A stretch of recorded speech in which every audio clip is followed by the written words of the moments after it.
Hi, everybody. This is Reverend Vicki on June 7th, 2020.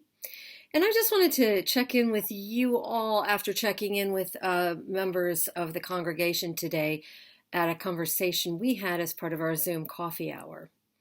And I'm going to be part of the funeral march that the Black clergy in Boston have asked everyone in the greater Boston area to participate in this afternoon at 2, and it's about 1:25.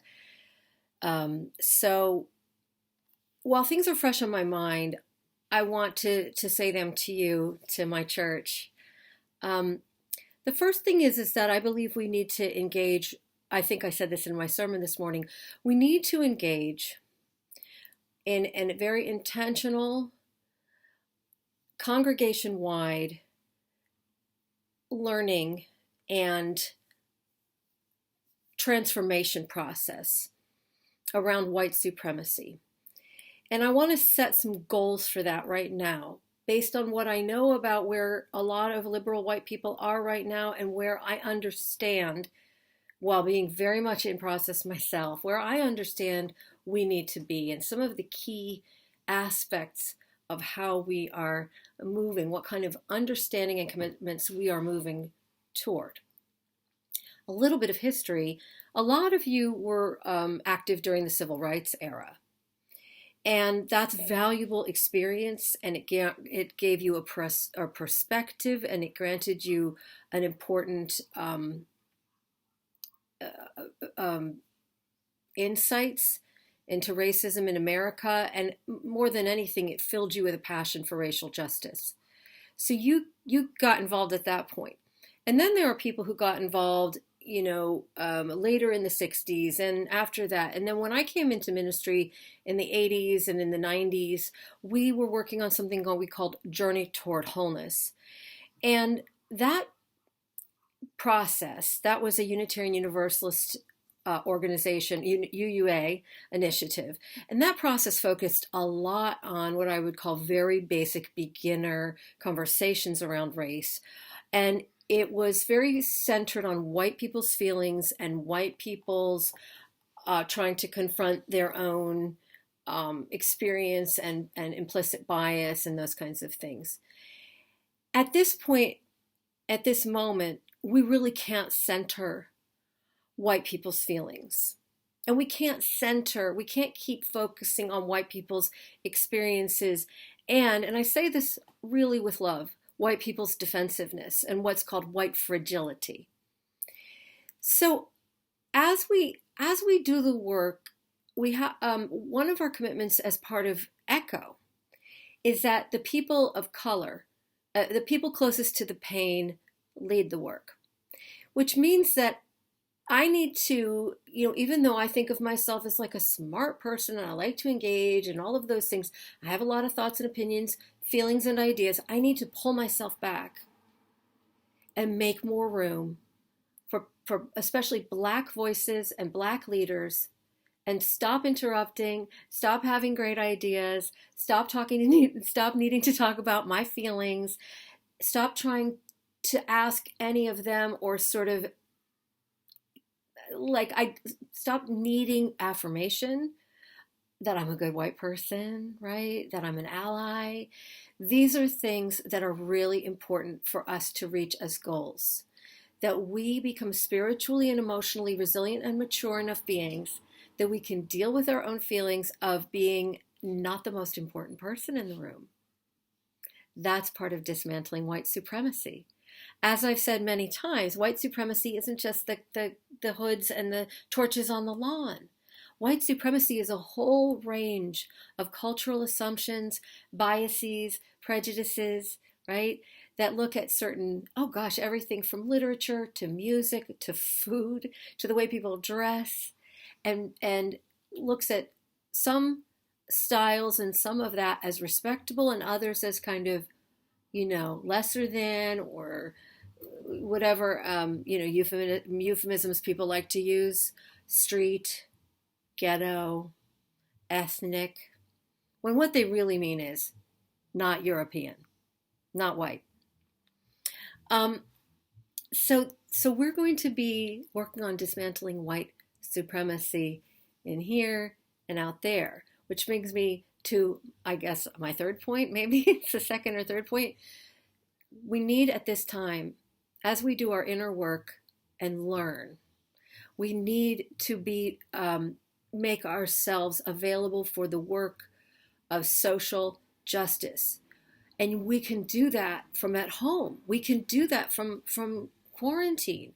We can do that on our phones and on our computers. You can do that by calling legislators, by being involved in initiatives that ECHO is doing a fantastic job already of organizing. And so is UU Mass Action and many, many other organizations all over the country. We're very fortunate because organizing has been extremely, extremely successful and systematic over the past years.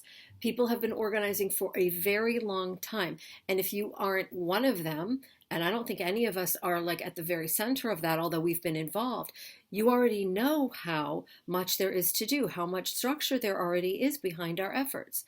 So we will be asked in coming time to show up for justice, to engage in legislative initiatives and change and local change. So what I can just say about that is, please don't wait to be asked. You keep up with the news about what ECHO is doing. You make sure that you get on the mailing list or on the email list for all of their meetings. You make sure that you don't depend on me coming to you to say this is happening and here's how you can get engaged. Because what I need to ask all of you, every single one of you, even if you've never done any of this work before, is please get on the ECHO mailing list. Please read what they send to you. Don't wait for it to come through the UUCGL communications, because it does. We share it. But I want you to be right in direct contact with ECHO. That's our local coalition. That's where we build the relationships. So the ECHO leaders, who are leaders of color for the most part, they will let us know how we can help. We don't need to reinvent the wheel. We need to simply put ourselves in the service of existing efforts to do social change where we are, where we live. And of course, some people will choose to work on national initiatives, and that's great. So finally, okay, and this is really, it's going to be hard for me to express this because it's new to me. And that is for me to say to you as your minister, I do care very much about your feelings. I care very much about your spiritual and emotional struggles with white supremacy and understanding it, and with racism, and your feelings of hurt or shock when somebody confronts you and says, when you say I was raised not to see color, that's coming from a place of white privilege. That's coming from a place of white advantage. Because if you are not white, you don't get to have that I don't see color. You live in a world that sees your skin color and behaves negatively in response all your life. Right? So when you get that kind of information as part of your learning, as part of our learning, I am your pastor. I'm there for you. I don't want you to ever think that even though I might challenge you, especially like in a broader community communique like this, I will be challenging because we have to meet this moment. We can't be in the 1980s and the 90s anymore. We can't be comfortable with what we think we learned and that we might think we're done learning. So I will challenge you in my prophetic role, right? Because ministers have the prophetic. We have the pastoral, and then we have the priestly functions, which are, the marrying and burying. But in my pastoral relationship with you, I'm there for wherever you are and for you to process through what you're doing or your resistance. Like, I don't feel like doing this work. Okay, talk to me about that. We'll work through it. We'll work on it. There's a podcast that my sister just recommended to me, and it's called White Homework, which it's just a great title. I'm going to be previewing some of those podcasts. I'm also going to be previewing lots of materials, lots of learning materials for us. and sharing them with you. And I'm going to expect that every single one of you can be part of this in some way. We have work to do. And again, so as in a prophetic role, I'm going to be urging you along. I'm going to be saying, let's do the work. Do the work. It's okay. It's going to be uncomfortable. That's all right. It won't kill you, right? But meanwhile, people are dying. I'm going to be asking constantly that we put ourselves in the service of initiatives laid out for us and strategized by people of color who need white allies and congregational members to join and be part of. But I'm also your pastor. I love and accept you for who you are and where you are. And I want to be a supportive entity in your life individually, while we institutionally deal with what is not an individual problem, you see, but it's an institutional problem.